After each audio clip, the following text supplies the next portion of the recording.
Mahesh sir, സുഡാനിൽ നിലനിൽക്കുന്ന അതിരൂക്ഷമായ ആഭ്യന്തര യുദ്ധം 2021 സൈനിക അട്ടിമറി നിയന്ത്രിക്കാൻ സാധിച്ചില്ല. അതിനെ തുടർന്ന് ഇങ്ങോട്ട് കുറെ നാളുകളായി, കുറെ വർഷങ്ങളായി നിലനിൽക്കുന്ന പ്രശ്നമാണ്. അതിരൂക്ഷമായത് 21 ശേഷമാണ് എന്നാണ് ചില അന്താരാഷ്ട്ര മാധ്യമങ്ങൾ റിപ്പോർട്ട് ചെയ്യുന്നത്. പക്ഷേ അതിനു മുൻപ് തന്നെ സുഡാനിൽ നിലനിന്നിരുന്ന ആഭ്യന്തര യുദ്ധത്തിന്റെ പശ്ചാത്തലത്തിൽ അവിടെ പോയിട്ടുള്ള ഒരു വ്യക്തി കൂടിയാണ് താങ്കൾ. എന്ന് പറഞ്ഞാൽ 2009 അല്ലെങ്കിൽ 2010 കാലഘട്ടത്തിൽ UN സമാധാന സേനയുടെ കൂടി ഭാഗമായിക്കൊണ്ടാണ് മഹേഷ് സാർ അവിടെ ചെല്ലുന്നത്. അന്ന് മുതൽ മഹേഷ് സാർ പരിശോധിച്ചു വരുന്ന അല്ലെങ്കിൽ വിലയിരുത്തിക്കൊണ്ടിരിക്കുന്ന സുഡാനിലെ പ്രശ്നങ്ങളെ, നിലവിൽ കഴിഞ്ഞ ദിവസങ്ങളിലൊക്കെ നടന്ന അതിരൂക്ഷമായിക്കൊണ്ടിരിക്കുന്ന ആഭ്യന്തര പ്രതിസന്ധിയുമായിട്ടൊക്കെ മഹേഷ് സാർ എങ്ങനെ ഈ വിഷയത്തെ വിലയിരുത്തും? നമസ്കാരം.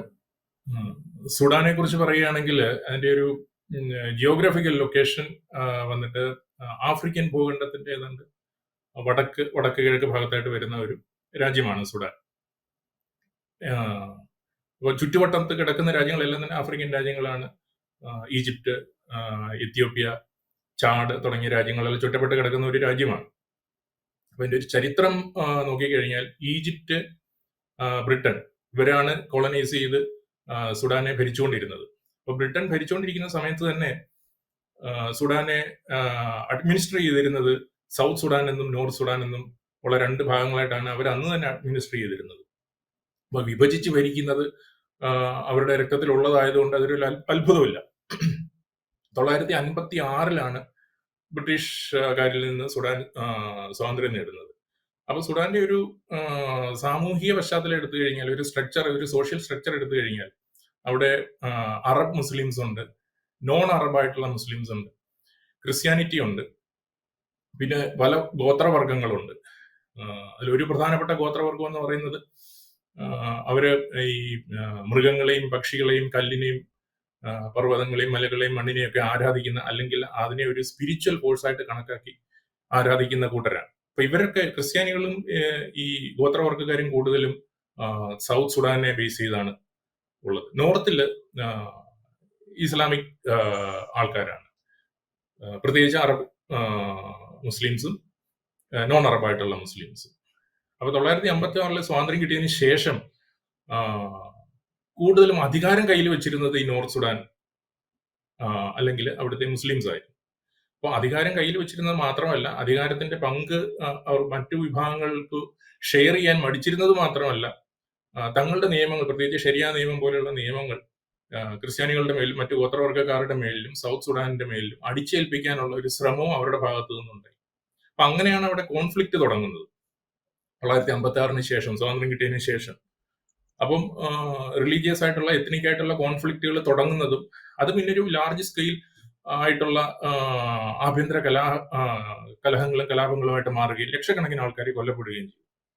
അങ്ങനെയാണ് UN ഇടപെടുന്നത്. അവിടെ UN ഇടപെട്ടത് യുഎന്റെ സമാധാന സേനയുടെ ഭാഗമായിട്ട് വിവിധ രാജ്യങ്ങളിൽ നിന്നുള്ള ആംഡ് ഫോഴ്സസ് അവിടെ എത്തുകയുണ്ടായി. അപ്പൊ ഇന്ത്യയും നമ്മുടെ സമാധാന സേനയെ സുഡാനിൽ അയക്കുകയുണ്ടായി. ഞാൻ പോകുന്നത് 2009 അവസാനം 2010 ജനുവരിയിലാണ് ഞാൻ അവിടെ എത്തുന്നത്, ഞങ്ങളുടെ കണ്ടിൻജന്റിന്റെ ഭാഗമായിട്ട്. അപ്പോൾ ഒരു വർഷമാണ് ഒരു കണ്ടിൻജന്റിന്റെ കാലാവധി. ആ ഒരു വർഷം കഴിയുമ്പോൾ അടുത്ത കണ്ടിൻജന്റ് വന്ന് അവിടെ റീപ്ലേസ് ചെയ്യുന്നു. അപ്പൊ ഞങ്ങൾ ചെന്നപ്പോൾ ഞങ്ങൾ ഒരു കണ്ടിൻജന്റിനെ റീപ്ലേസ് ചെയ്യുകയായിരുന്നു ചെയ്തത്.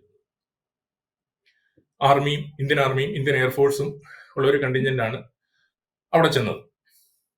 അപ്പൊ സുഡാന്റെ മറ്റൊരു പ്രത്യേകത, ജിയോഗ്രഫിക്കലായിട്ടുള്ള ഒരു പ്രത്യേകത, നൈൽ ഒഴുകുന്ന ബ്ലൂ നൈൽ, വൈറ്റ് നൈൽ എന്ന് പറയുന്ന രണ്ട് നദികൾ ചേർന്നിട്ട്, അത് സൗത്ത് സുഡാനിൽ കൂടെയാണ് ഈ ബ്ലൂ നൈൽ പോകുന്നത്. വൈറ്റ് നൈലും നോർത്ത് സുഡാനിൽ കൂടെ ചെന്നിട്ട് ഖാർത്തൂം എന്ന് പറയുന്ന അവരുടെ സംയുക്ത സുഡാന്റെ തലസ്ഥാനമാണ് ഖാർത്തൂം. അവിടെ ചെന്ന് യോജിച്ചതിന് ശേഷം പ്രധാന നൈലായിട്ട് മാറിയിട്ട് അത് പിന്നീട് ഈജിപ്തിലേക്ക് പോവുകയാണ്. അതുപോലെ സഹാറ ഡെസേർട്ട്, നദിയും മരുഭൂമിയും ഒരുമിച്ചുള്ള ഒരു സ്ഥലമാണ് സഹാറ ഡെസേർട്ട്. നോർത്ത് സുഡാന്റെ ഭൂരിഭാഗം കവർ ചെയ്യുന്നത് ഈ സഹാറ ഡെസേർട്ടാണ്. പിന്നെ അത് ഈജിപ്തിലേക്ക് എക്സ്റ്റെൻഡ് ചെയ്ത് പോകും. അതുപോലെ പ്രകൃതി വിഭവങ്ങൾ കൂടുതലുള്ളത് സൗത്ത് സുഡാനിലാണ്. പ്രകൃതി വിഭവങ്ങൾ, എണ്ണ, പ്രകൃതിവാതകം പോലുള്ള വിഭവങ്ങളൊക്കെ കൂടുതലുള്ളത് സൗത്ത് സുഡാനിലാണ്. നോർത്തിലാണെങ്കിൽ മരുഭൂമിയാണ് കൂടുതൽ. ഇതാണൊരു ജിയോഗ്രഫിക്കൽ പശ്ചാത്തലമാണ് അതിന്റെ. അപ്പൊ ഞങ്ങൾ ചെന്നപ്പോൾ ഞങ്ങളുടെ ആദ്യമായിട്ട് ശ്രദ്ധയിൽപ്പെട്ട കാര്യങ്ങൾ പട്ടിണിയാണ് അവിടുത്തെ. കൊടിയ ദാരിദ്ര്യമാണ് അവിടെ ഉള്ളത്. അപ്പോൾ അതിനൊരു ഉദാഹരണം പറയുകയാണെങ്കിൽ നമ്മുടെ contingent Indian army, Indian air force ഉള്ള ഒരു കണ്ടിൻജന്റ് വിശാലമായ ഒരു സ്ഥലത്താണ് നമ്മുടെ കണ്ടിൻജന്റ് ഉള്ളത്. അതിന് തൊട്ട് പുറത്ത് ഈജിപ്ഷ്യൻ, ബംഗ്ലാദേശ്, ശ്രീലങ്കൻ ഇവരുടെയൊക്കെ കണ്ടിൻജന്റ് ഉണ്ട്. ആർമിയും എയർഫോഴ്സും ഉണ്ട്. ഓസ്ട്രേലിയൻ ആർമിയുണ്ട്. കുറെ ദൂരെ, ഒരു കിലോമീറ്ററുകൾ ദൂരെ ആണെങ്കിൽ പോലും പാകിസ്ഥാൻ, ചൈനീസ് അവരുടെ ഫോഴ്സസ് ഉണ്ട്. അപ്പോൾ നമ്മുടെ ഒരു ഈ പട്ടിണിയുടെ കാര്യം പറയാൻ വേണ്ടിയിട്ട് ഞാൻ പറയുന്നതാണ്. അപ്പം ഫുഡ്, ഇത്രയും ആയിരക്കണക്കിന് ആൾക്കാരുണ്ട് കണ്ടിൻജന്റിന്റെ ഭാഗമായിട്ട് പല രാജ്യങ്ങളുടേതായിട്ട്.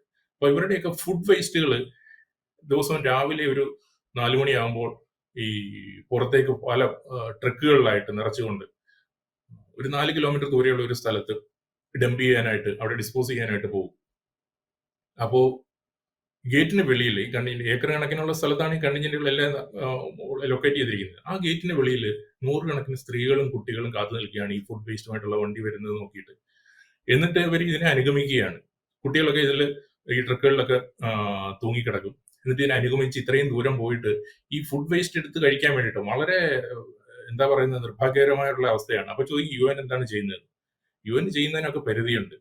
കാരണം എവരി നുക്കാൻ കോർണർ UN ചെന്നിട്ട് ആൾക്കാർക്ക് ഭക്ഷണം, മരുന്ന് ഇതൊന്നും കൊടുക്കുക എന്നുള്ളത് പ്രാക്ടിക്കലി പോസിബിൾ അല്ല. അവർ സാധ്യമായതെല്ലാം അവർ ചെയ്യുന്നുണ്ട്.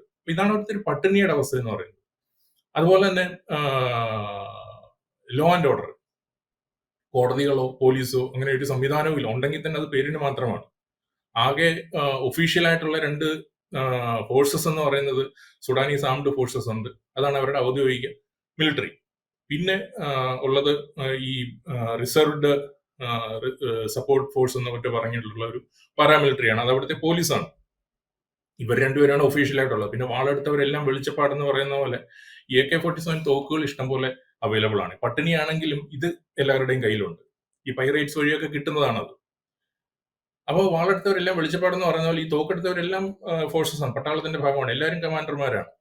ഓരോ യൂണിഫോമും ഇട്ടിട്ട് ഓരോ ഗോത്ര വിഭാഗത്തിന് ഓരോ പട്ടാളമുണ്ട്. അപ്പൊ അവിടെ ആരെങ്കിലും ഒരു തെറ്റ് ചെയ്ത് കഴിഞ്ഞാൽ അത് അന്വേഷിക്കാനോ കണ്ടുപിടിക്കാനോ ഇൻവെസ്റ്റിഗേറ്റ് ചെയ്യാനോ ട്രയൽ ചെയ്യാനോ എന്നുള്ളൊരു സംവിധാനമൊന്നുമില്ല. ഒരാൾക്ക് തോന്നുകയാണ് മറ്റൊരാൾ തെറ്റ് ചെയ്തെന്ന് പറഞ്ഞു കഴിഞ്ഞാൽ അപ്പൊ തന്നെ വെടിവെച്ച് കൊല്ലുക. അതിന് പുറത്ത് പിന്നെ അന്വേഷണമൊന്നുമില്ല. ഞങ്ങൾക്കും ഒരുപാട് അനുഭവങ്ങൾ ഉണ്ടായിട്ടുണ്ട്. ഞങ്ങൾക്ക് അവിടെ ആയുധം ഉപയോഗിക്കാനുള്ള UN മാൻഡേറ്റ് ഇല്ല. കാരണം സമാധാന സേനയാണ്, പീസ് കീപ്പിങ്ങിന് വേണ്ടി പോയതാണ്. അപ്പോൾ ആയുധം ഉപയോഗിക്കാൻ പറ്റില്ല. ചില സ്ഥലങ്ങളിൽ ഉപയോഗിക്കാം, പക്ഷെ ഇവിടെ ഈ സുഡാനിൽ UN മാൻഡേറ്റ് ആയുധം ഉപയോഗിക്കാൻ പറ്റില്ല. അപ്പൊ ഞങ്ങള് UN ഫോഴ്സസിനെ അവർ കാണുന്നത് സൗത്ത് സുഡാനും നോർത്ത് സുഡാനാണെങ്കിൽ തന്നെ അവർക്ക് താല്പര്യമില്ല ഇങ്ങനെ ഒരു ഫോഴ്സ് അവിടെ വന്നിരിക്കുന്നത്. കാരണം അവരുടെ താല്പര്യത്തിന് എഗൻസ്റ്റ് ആയിട്ടാണ് UN അവിടെ സമാധാന സേനയെ നിയോഗിച്ചിരിക്കുന്നത്. അപ്പോൾ ഓരോരുത്തരും ഞങ്ങളെ ശത്രുക്കളായിട്ടാണ് കാണുന്നത്, 2 ഭാഗക്കാർ. സൗത്തിൽ നമ്മൾ ചെല്ലുമ്പോൾ അവർ പറയുന്നത് നിങ്ങൾ നോർത്തിന്റെ ഭാഗമായിട്ട് വന്നതാണ്, ചാരപ്രവൃത്തിക്ക് വന്നതാണ്. അങ്ങനെ ഒന്നിലേറെ ഒക്കേഷൻസിൽ വളരെ കഷ്ടമായിട്ടുള്ള ദുരനുഭവങ്ങൾ ഉണ്ടായിട്ടുണ്ട്. നമ്മുടെ ഹെലികോപ്റ്ററും എയർക്രാഫ്റ്റും അതിനോടനുബന്ധിച്ചുള്ള എക്യുപ്മെന്റ്സും അസറ്റുകളാണ്. അത് രക്ഷിച്ചെടുത്തുകൊണ്ട് പോകാൻ തന്നെ അവർ തടഞ്ഞു വെച്ചു, പോകാൻ സമ്മതിക്കുന്നില്ല. അപ്പൊ അത് രക്ഷിച്ചെടുത്തുകൊണ്ട് പോകാൻ ഒരുപാട് ബുദ്ധിമുട്ടേണ്ടി വന്നിട്ടുണ്ട്. ഒരു ദിവസത്തോളം അവരുടെ ക്യാപ്റ്റിവിറ്റിയിൽ ജയിലിലൊക്കെ കിടക്കേണ്ടി വന്നിട്ടുണ്ട്. ഒന്ന് ഇമാജിൻ ചെയ്ത് നോക്കും, മറ്റൊരു രാജ്യത്ത് നിന്നിട്ട് ഒരു കാര്യമില്ലാതെ പോയിട്ട് ജയിലിൽ കിടക്കുക, അത് ആയുധം ഉപയോഗിക്കാൻ പറ്റുകയില്ല. അപ്പൊ അങ്ങനത്തെ അനുഭവങ്ങളൊക്കെ ലോ ആൻഡ് ഓർഡറിനെ സംബന്ധിച്ച് അവിടെ ഉണ്ടായിട്ടുണ്ട്. പിന്നെ UN നിരന്തരമായ ഇടപെടലുകൾക്ക് ശേഷമാണ് 2011 റെഫറൻഡം നടത്തുകയും സൗത്ത് സുഡാനും നോർത്ത് സുഡാനുമായിട്ട് അത് വിഭജിക്കാൻ തീരുമാനിക്കുകയും ആ എഗ്രിമെന്റിന്റെ അടിസ്ഥാനത്തിൽ സൗത്ത് സുഡാൻ മറ്റൊരു രാജ്യവും നോർത്ത് സുഡാൻ മറ്റൊരു രാജ്യവുമായിട്ട് മാറി. ഇപ്പൊ നോർത്ത് സുഡാനാണ് സുഡാൻ എന്നറിയപ്പെടുന്നത്, സൗത്ത് സുഡാൻ എന്ന് തന്നെ അറിയപ്പെടുന്നു. സൗത്ത് സുഡാൻ ഭരിക്കുന്നത് അവിടുത്തെ ഒരു ഇലക്ടഡ് പ്രസിഡന്റ് ആണ്, സിവിലിയൻ പ്രസിഡന്റ് ആണ്. നോർത്തിൽ അന്ന് 2011 അൽ ബഷീർ ആയിരുന്നു പ്രസിഡന്റ്. അദ്ദേഹത്തെ 2021 നടന്ന ഒരു പട്ടാള അട്ടിമറിയിലൂടെ പുറത്താക്കുകയും പട്ടാളം അവിടെ അധികാരം പിടിക്കുകയും ചെയ്തു. അപ്പൊ ഇപ്പോഴത്തെ പ്രശ്നങ്ങൾക്ക് പ്രധാന കാരണം എന്ന് പറയുന്നത് 2011 ഈ വിഭജനം നടക്കുമ്പോൾ ഒരു അൺഒഫീഷ്യൽ ആയിട്ടുള്ള ഒരു എഗ്രിമെന്റ് ഉണ്ടായിരുന്നു ഈ സുഡാനീസ് ആംഡ് ഫോഴ്സസും റിസർവ് സപ്പോർട്ട് ഫോഴ്സും തമ്മിൽ. അതായത് വിഭജനത്തിന് ശേഷം നോർത്ത് സുഡാൻ മറ്റൊരു രാജ്യമായിട്ട് മാറുമ്പോൾ ഈ സുഡാനീസ് ആംഡ് ഫോഴ്സസിന്റെ ഭാഗമായിട്ട് മാറും റിസർവ്ഡ് സപ്പോർട്ട് ഫോഴ്സ്. അത് പാരാമിലിറ്ററി, പോലീസ് അല്ലെങ്കിൽ പാരാമിലിറ്ററി, മിലിറ്ററിയുടെ ഇന്റഗ്രേറ്റ് ചെയ്യപ്പെടും. അവർ രണ്ടുപേരും ഒന്നാകും. അങ്ങനെയായിരുന്നു ഒരു തീരുമാനം. അതിന് കാരണം എന്ന് പറയുന്നത് മിലിറ്ററിയാണ് കൂടുതൽ അധികാരങ്ങൾ കൈവശം വെച്ചിരിക്കുന്നത്. രാജ്യത്തിന്റെ സ്വത്തിന്റെ, സമ്പത്തിന്റെ, പ്രകൃതി സമ്പത്തിന്റെ അവകാശങ്ങളും അധികാരങ്ങളും കൂടുതലും മിലിറ്ററിയുടെ കയ്യിലാണ്. അതിന്റെ ഒരു പങ്ക് മറ്റവർക്കും കിട്ടണം. അതായിരുന്നു, അത്രയേ ഉള്ളൂ അതിന്റെ പിന്നിലുള്ള ഉദ്ദേശം. പക്ഷെ 2011 വിഭജനത്തിന് ശേഷം ഇത് നടന്നില്ല. സുഡാനീസ് ആംഡ് ഫോഴ്സസ് തന്നെ അധികാരം കൂടുതൽ കൈവശം വെച്ചു. അവർ അത് പങ്കിടാൻ തയ്യാറായില്ല. എന്ന് മാത്രമല്ല 2021 ആയപ്പോഴേക്കും ഈ മിലിറ്ററി അട്ടിമറിയിലൂടെ പ്രസിഡന്റിനെ പുറത്താക്കി സമ്പൂർണ്ണ അധികാരം ഈ സുഡാനീസ് ആംഡ് ഫോഴ്സസിന്റെ കയ്യിൽ വന്നു ചേരുകയും ചെയ്തു. മറ്റവർക്ക് അത് സഹിക്കില്ല. അവരെന്ത് ചെയ്തു? അവർക്ക് ആധിപത്യമുള്ള സ്ഥലങ്ങൾ, പ്രത്യേകിച്ച് ഈ വെസ്റ്റേൺ, നോർത്ത് സുഡാന്റെ തന്നെ, അല്ലെങ്കിൽ ഇപ്പോൾ സുഡാൻ എന്നറിയപ്പെടുന്ന രാജ്യത്തിന്റെ തന്നെ വെസ്റ്റേൺ ഭാഗത്തുള്ള ഡാർഫൂർ പോലുള്ള മേഖലകളിലാണ് അവർക്ക് ആധിപത്യമുള്ളത്. അവിടെ അവർ ഈ സുഡാനീസ് ആംഡ് ഫോഴ്സസിനെ ആക്രമിച്ചു. വ്യാപകമായിട്ട് അത്തരം പ്രദേശങ്ങൾ, അവർക്ക് ആധിപത്യമുള്ള പ്രദേശങ്ങൾ ഇവരെ ആക്രമിക്കുകയും കൊലപ്പെടുത്തുകയും ചെയ്തു. അതിനിടയിൽ കൂടെ തന്നെ ഈ അറബ് മുസ്ലിംസും നോൺ അറബ് മുസ്ലിംസും ഉണ്ടെന്ന് പറഞ്ഞത്.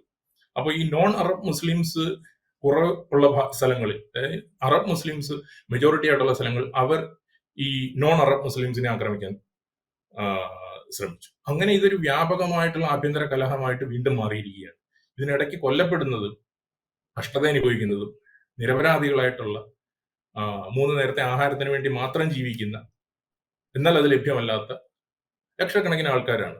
ഇപ്പോൾ വരുന്ന റിപ്പോർട്ടുകൾ, പല വിദേശ മാധ്യമങ്ങളിലും വരുന്ന റിപ്പോർട്ടുകൾ അനുസരിച്ച് ലക്ഷക്കണക്കിന് ആൾക്കാരാണ് അവിടെ കൊല്ലപ്പെടുന്നത്. പ്രത്യേകിച്ച് സ്ത്രീകളും കുട്ടികളും ഉൾപ്പെടെയുള്ള നിരപരാധികളായിട്ടുള്ള ആൾക്കാർ കൊല്ലപ്പെടുന്നു. ഈ കൊല്ലപ്പെടുന്നവരെയൊക്കെ ഇവര് കുഴികളൊക്കെ കുഴിച്ച് അതിൽ മൂടി അടക്കം ചെയ്യുന്ന ഫോട്ടോകളും വീഡിയോകളും ഒക്കെ പല മാധ്യമങ്ങളിലൂടെയൊക്കെ പുറത്തു വരികയും ചെയ്തു. വളരെ കഷ്ടമാണ് ഇവിടുത്തെ അവസ്ഥ.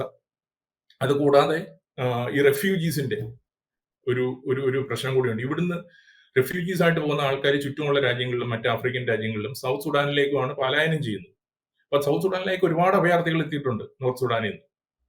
നേരത്തെ വിഭജനം നടന്ന സമയത്ത് സൗത്ത് സുഡാനിൽ ഉണ്ടായിരുന്ന മുസ്ലിംസ് തന്നെയാണ് തിരിച്ച് നോർത്തിലേക്ക് വന്നത്. പണ്ട് ഇന്ത്യ പാകിസ്ഥാൻ വിഭജനത്തിന്റെ സമയത്ത് സംഭവിച്ചതുപോലെ അവർ തന്നെ ഇപ്പൊ അഭയാർത്ഥികളായിട്ട് തിരിച്ചു പോവാണ് അങ്ങോട്ട്. അപ്പം ശരിക്കും ചിന്തിക്കേണ്ടത് സൗത്ത് സുഡാന്റെ അവസ്ഥ എന്തായിരിക്കും എന്നാണ് ഇനി. കാരണം ഈ അഭയാർത്ഥികളെ അവർ സ്വീകരിക്കും, വേറെ നിവൃത്തിയില്ല. അവരവിടെ ചെന്ന് സെറ്റിലായി കുറച്ചു നാളിന് ശേഷം വീണ്ടും അവരുടെ രാജ്യമാണത്, ഞങ്ങള് ഫോളോ ചെയ്യണം, ഞങ്ങളുടെ നിയമങ്ങൾ അനുസരിക്കണം, ശരിയായ നിയമം ഫോളോ ചെയ്യണം എന്നൊക്കെ പറയില്ലെന്ന് ആര് കണ്ടു? സൗത്ത് സുഡാന്റെ അവസ്ഥ കണ്ടു തന്നെ അറിയണം. കാരണം അത്തരം പല കാര്യങ്ങളും നമ്മൾ ലോകത്ത് പല സ്ഥലങ്ങളിലും കാണുന്നുണ്ട്.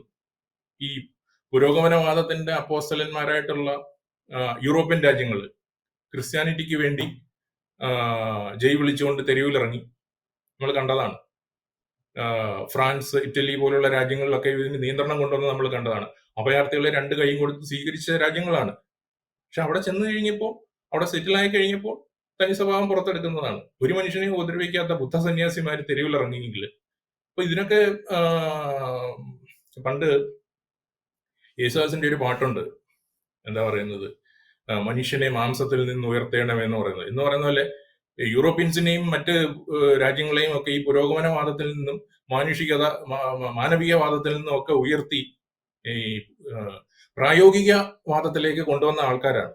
അപ്പൊ ഇവരിനി സൗത്ത് സുഡാനിൽ ചെന്ന് എന്ത് ചെയ്യുമെന്ന് കണ്ടു തന്നെ അറിയണം. പിന്നെ അതുപോലെ തന്നെ ഈ വാർത്തകളും ഈ സുഡാനിൽ നടക്കുന്ന സംഭവ വികാസങ്ങളും ഒന്നും നമ്മുടെ മീഡിയയിലൊക്കെ ഇപ്പൊ അടുത്ത സമയത്ത് വന്ന് തുടങ്ങിയിട്ടുണ്ടെന്ന് തോന്നുന്നു. പക്ഷെ അവർ പൊതുവെ സൈലന്റ് ആണ്. ഗസയിലും പാലസ്തീനിലും ഒക്കെ കാണിച്ച ഒരു ആവേശവും ഒന്നും ഇവിടെ കാണുന്നില്ല. അതായത് ഈ തലയിൽ കള്ളിമുണ്ടൊക്കെ കെട്ടിയിട്ട് നടത്തിയ അഭ്യാസ പ്രകടനങ്ങളൊക്കെ നമ്മൾ ഒരുപാട് കണ്ടാണ്. കഴിഞ്ഞ ദിവസം കണ്ട ഒരു ചേച്ചി ഈ പറഞ്ഞ തലയിൽ കള്ളിമുണ്ടൊക്കെ കെട്ടിയിട്ട് ഗസയിൽ കൊല്ലപ്പെട്ട കുട്ടികളുടെ പേരൊക്കെ വിളിച്ചു പറഞ്ഞിട്ട് ഇവര് നാളെ ഡോക്ടർമാരും എഞ്ചിനീയർമാരും കളക്ടർമാരും ഒക്കെ ആവേണ്ടവരായിരുന്നു, കഷ്ടമായി പോയി. സത്യമാണ്, കഷ്ടമായി പോയി. അതേ കഷ്ടം ഇവരോട് തോന്നാത്ത എന്താണെന്ന് എനിക്ക് മനസ്സിലാവുന്നില്ല എത്ര ആലോചിച്ചിട്ട്. മനുഷ്യർ തന്നെയല്ലേ ഇവിടെയുള്ളത്. അത് മാത്രമല്ല ഗസയിലുള്ള അതേ വിഭാഗത്തിൽപ്പെട്ട മനുഷ്യരാണ്. അത് എന്തുകൊണ്ടാണ് ഇവിടെ തോന്നാത്തത് എന്ന് മാത്രം മനസ്സിലാവുന്നില്ല. അപ്പൊ എനിക്ക് പറയാനുള്ളത് മറ്റൊന്നുമല്ല, ഈ കള്ളിമുണ്ട് ടീമുകൾക്ക് ഗസയിൽ പോയിട്ട് അവിടെ ഐക്യദാർഢ്യം പ്രഖ്യാപിക്കാനൊന്നും പറ്റിയില്ല. കാരണം അവിടെ ചെന്ന് കഴിഞ്ഞാൽ ഈ ഇസ്രായേൽ അടിച്ചോടിക്കും. അനുഭവമുണ്ട് പലർക്കും. പക്ഷേ അവർക്കൊരു അവസരമാണിത്. പല ടീമുകളുണ്ട്. ഈ പേരുകളൊന്നും ഞാൻ പറയുന്നില്ല. ഈ പറഞ്ഞതുപോലെ ആരാച്ചാരന്മാരെ നെഞ്ചിലേറ്റിയ കഥാകാരികളും ഈ പിന്നെ രാഷ്ട്രീയ പാർട്ടികളുടെ പിന്നാമ്പുറത്ത് ആടുജീവിതം നയിക്കുന്ന സാഹിത്യകാരന്മാരും, പറയാതെ വയ്യ, നിറയാതെ വയ്യ, തീരെ വയ്യ, പിന്നെ കവറുള്ള സ്റ്റോറി, കവറില്ലാത്ത സ്റ്റോറി, ഇത്തരം പല മാധ്യമങ്ങളും ഈ പറഞ്ഞ ഇവരൊക്കെ കൂടെ ചേർന്നിട്ട് ഒരു ടീമായിട്ട്, ഒരു ബ്രിഗേഡായിട്ട് തലക്കളിമുണ്ടൊക്കെ കെട്ടി അവിടെ ചെന്നിട്ട് ഐക്യദാർഢ്യം പ്രഖ്യാപിക്കണം. അത് മാത്രമല്ല, ഈ ഗസയ്ക്ക് വേണ്ടി കരങ്ങിയ ടീമുകളാണ് ഈ വരുന്നതെന്ന് അറിയുമ്പോൾ തന്നെ അവർക്ക് വലിയ ആശ്വാസമാവും, ഈ സുഡാനിലുള്ളവർക്ക്. അപ്പൊ പറ്റുമെങ്കിൽ കുറച്ചുപേരെ ഇങ്ങോട്ടൂടെ കൊണ്ടുവരാം, കൂടെ താമസിപ്പിക്കാമല്ലോ, ഇത് സഹായമാവും. മാനവികത, പുരോഗമനവാദം ഇതൊക്കെ ഉയർത്തിപ്പിടിക്കുകയും ചെയ്യാം. കൂടുതലൊന്നും പറയാനില്ല. നന്ദി, നമസ്കാരം.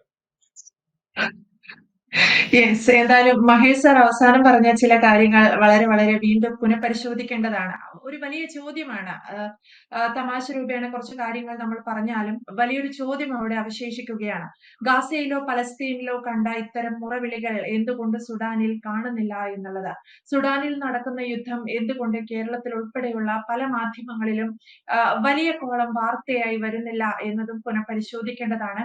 ഈ രീതിയിൽ വെള്ളവും ജലവും ഭക്ഷണവും ഒക്കെ ആവശ്യമായിട്ടുള്ള ഒരു ജനത സുഡാനിലുമുണ്ട് എന്ന കാര്യം ഇക്കൂട്ടർ മറക്കാതിരിക്കുക. വ്യക്തമാണ്. Thank you Mahesh. കൂടുതൽ വാർത്തകളും വിശേഷങ്ങളും നിങ്ങളിലേക്ക് എത്താൻ ABC മലയാളം സബ്സ്ക്രൈബ് ചെയ്യുക, ബെൽബട്ടനും അമർത്തുക.